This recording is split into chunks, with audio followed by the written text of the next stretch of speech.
क्योंकि प्रदेश में 3 सीटों पर विधानसभा के उपचुनाव हो रहे हैं। नाम वापसी की मियाद पूरी होने के साथ ही चुनावी मैदान की तस्वीर भी साफ हो गई है। हर किसी की जीत के अपने दावे हैं और इन दावों के बीच जीत का एक फैक्टर सहानुभूति को भी माना जा रहा है। तो कहा यह भी जा रहा है कि ये पूरा चुनाव ही सहानुभूति फैक्टर का है। लेकिन क्या वाकई ये चुनाव सहानुभूति का है? और अगर ऐसा है तो सहानुभूति किसके लिए है?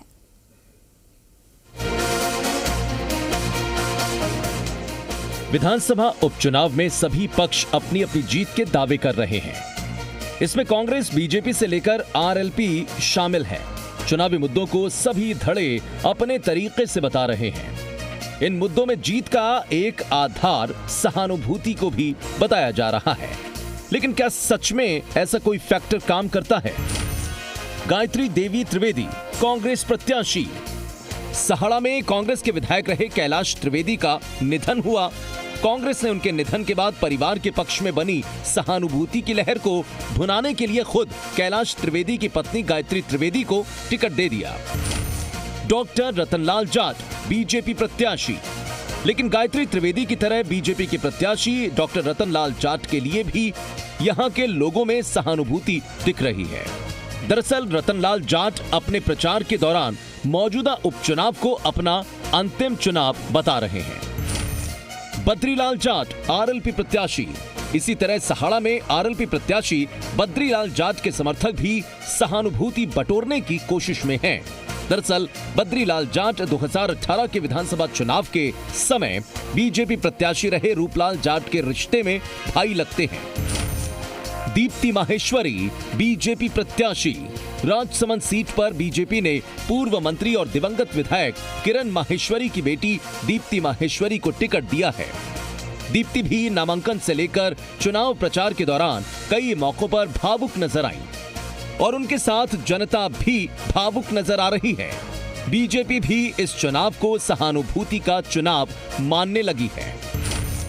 तनसुख बोहरा, कांग्रेस प्रत्याशी। बीजेपी प्रत्याशी दीप्ति के लिए उनकी मां को लेकर सहानुभूति है तो कांग्रेस प्रत्याशी तनसुख बोहरा का कैंप भी इस मुद्दे पर सजग है। दिवंगत नेता के खिलाफ कुछ ना बोलने का ट्रम्प कार्ड और स्थानीय होकर सहानुभूति बटोरने का नुस्खा पार्टी को कारगर लगता है। मनोज मेघवाल, कांग्रेस प्रत्याशी। उपचुनाव की सहानुभूति की लहर सुजानगढ़ क्षेत्र में जोरों पर है। लोगों का मानना है कि मास्टर भंवरलाल मेघवाल की राजनीतिक विरासत का उत्तराधिकारी भी उनकी बेटी बनारसी मेघवाल ही थी। लेकिन मास्टर जी के अस्पताल में भर्ती रहने के दौरान पहले बनारसी का निधन, फिर मास्टर जी के चले जाने से मनोज मेघवाल के पक्ष में दोहरी सहानुभूति दिख रही है। खेमाराम मेघवाल, बीजेपी प्रत्याशी। बीजेपी प्रत्याशी खेमाराम मेघवाल भी सरल स्वभाव के हैं। उनका स्वभाव ही उनकी एसेट माना जाता है।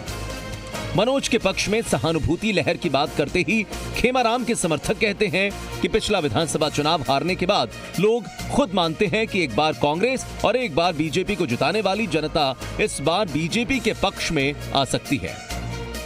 हालांकि सिर्फ सहानुभूति जीत का आधार नहीं है, क्योंकि इतिहास कहता है पिछले 2 उपचुनाव में एक सीट पर सहानुभूति जीती, दूसरी पर हारी। मौजूदा विधानसभा के कार्यकाल में प्रदेश में 2 सीट पर साल 2019 में उपचुनाव हो चुके हैं। झुंझुनू जिले की मंडावा और नागौर की खींवसर विधानसभा सीट पर उपचुनाव का कारण बना था यहां के विधायकों का सांसद चुन लिया जाना। पूर्व विधायक नरेंद्र खींचड़ झुंझुनू से और हनुमान बेनीवाल के नागौर से सांसद बनने के बाद यहां उपचुनाव हुए थे। इसमें भी मंडावा सीट पर कांग्रेस प्रत्याशी रीटा चौधरी के पक्ष में सहानुभूति तो थी, तो रीटा ने उसे भुनाया। लेकिन खींवसर सीट पर चुनाव लड़ने वाले प्रत्याशियों में नारायण बेनीवाल और पूर्व मंत्री हरेंद्र मिर्धा में से सहानुभूति तो मिर्धा के पक्ष में ज्यादा थी, लेकिन वो उसे जीत में बदल नहीं सके। शशि मोहन,